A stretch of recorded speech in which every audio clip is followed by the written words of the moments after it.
¿no? Bueno, igual, de todas maneras, después le vamos a dar algún mail de contacto por si requieren alguna información, digamos, adicional.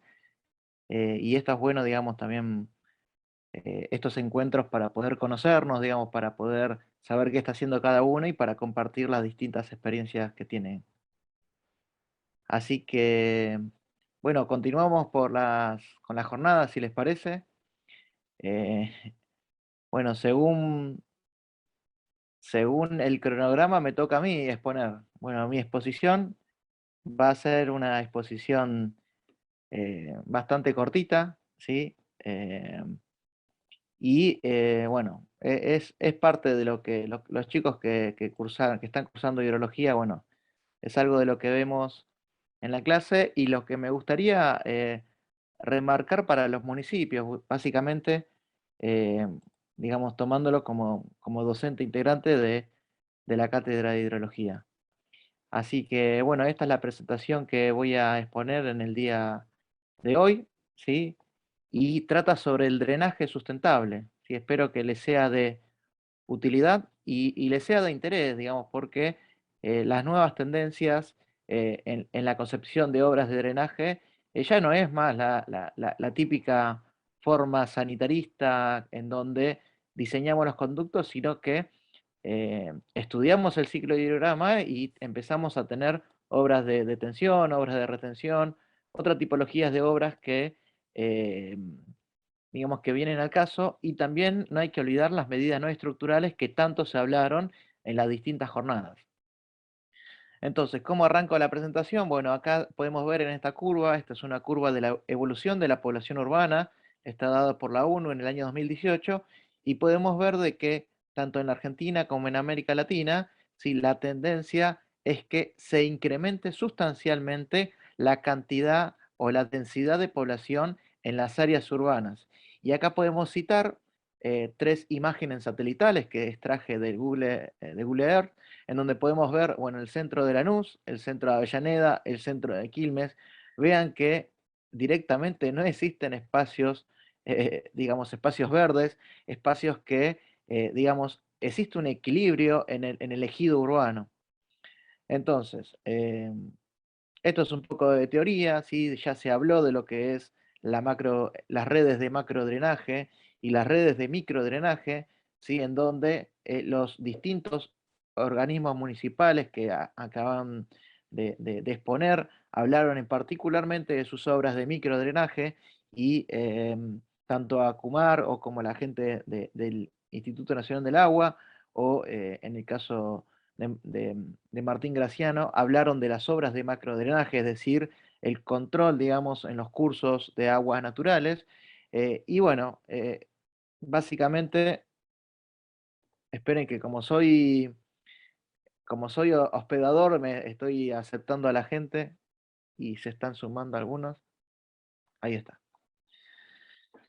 Entonces, como les decía, digamos, acá tenemos micro y macro drenaje, ¿sí? Hay que tener en cuenta que al momento de concebir, digamos, una planificación de las obras de drenaje urbano o del plan de manejo de drenaje urbano de una determinada cuenca, hay que pensar en todas ellas. Y vean que acá está remarcado quizás a lo que nos referimos continuamente, es decir, que siempre estamos pensando nosotros como ingenieros en la conducción, ¿sí? Y nos olvidamos muchas veces de que también a lo largo del ciclo hidrológico existe lo que es la infiltración, el almacenamiento y demás, ¿sí? No solamente en la escorrentía superficial, sino que muchas veces hay que tratar de inculcarle a los futuros profesionales y a las personas que trabajan en los municipios de que no siempre hay que pensarlo desde el punto de vista de la conducción, sino que también hay que empezar a darle bola a la infiltración y al almacenamiento.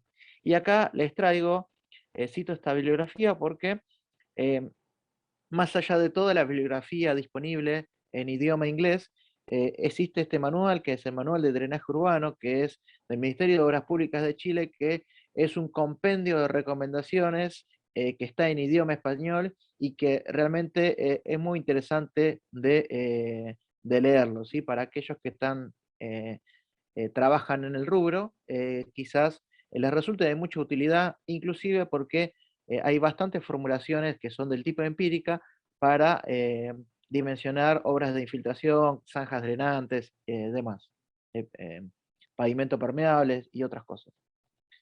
Entonces, a ver, acá podemos ver cómo es la evolución histórica de cómo era el tratamiento o la concepción de los drenajes urbanos. Hay que tener en cuenta que todo partió del drenaje sanitarista o higienicista. Hay que tener en cuenta que tanto en Europa o inclusive en nuestro país, cuando ocurrieron al principio del siglo XIX las endemias o epidemias de fiebre amarilla o enfermedades hídricas, bueno, lo que había que hacer era conducir, digamos, todos los efluentes, tantos cloacales como pluviales, a través de conductos, ¿sí?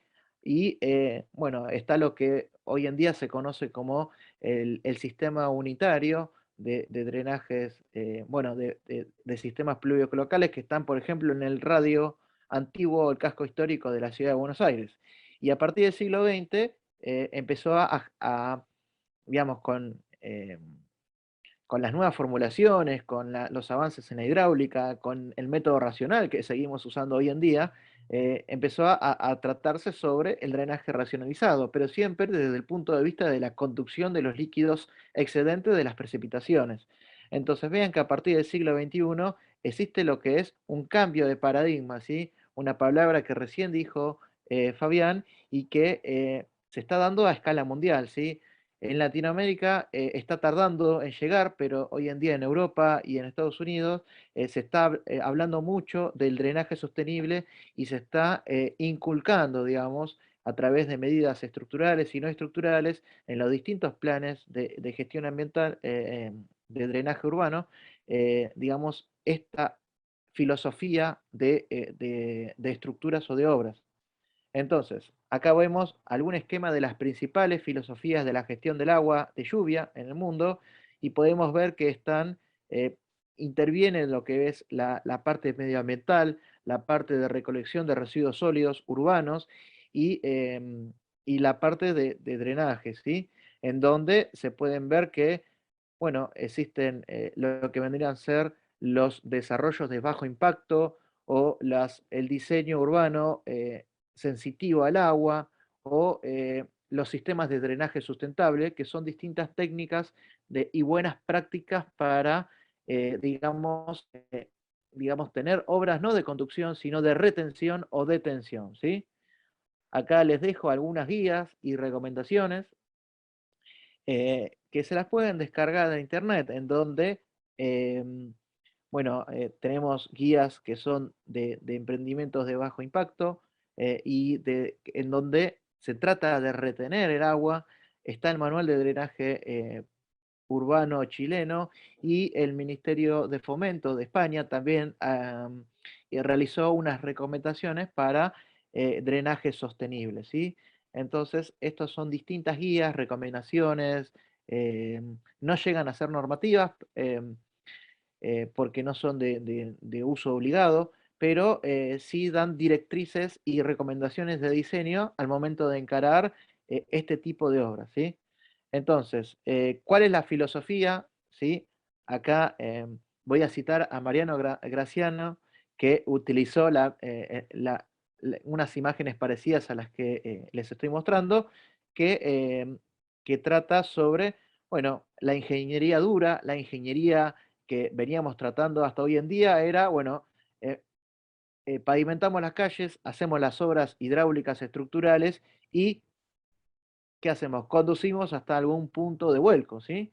En cambio, la ingeniería suave, la ingeniería sostenible o sustentable, trata de destapar, digamos, todas estas cañerías y de generar estos espacios verdes y tratar como bien todos conocen el ciclo hidrológico, tratar de tener, digamos, agua que sea interceptada en las depresiones, que sea evapotranspirada, que sea retenida en la vegetación y que sea infiltrada.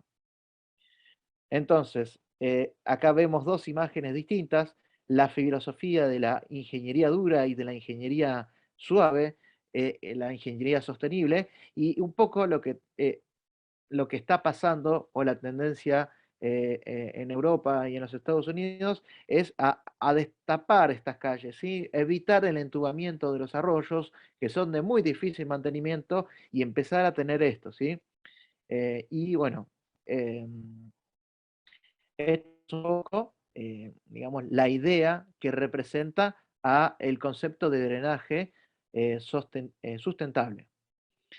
Y acá les voy a mostrar un ejemplo, ¿sí? Un ejemplo que se dio en la municipalidad de Vicente López para que quizás los participantes de municipalidades vean que esto no se da solamente en otros países, sino que acá se plantearon 3 retenes en Vicente López que vendieron a ser plazas, ¿sí? Acá vemos el retén hidráulico de Plaza La Paz, en donde vean que una plaza, ¿sí? Puede ser un reservorio o puede ser una batea de retención de las aguas excedentes de la lluvia para evitar de que, eh, digamos, para atenuar ese pico del hidrograma que sucede debido a las escorrentías superficiales.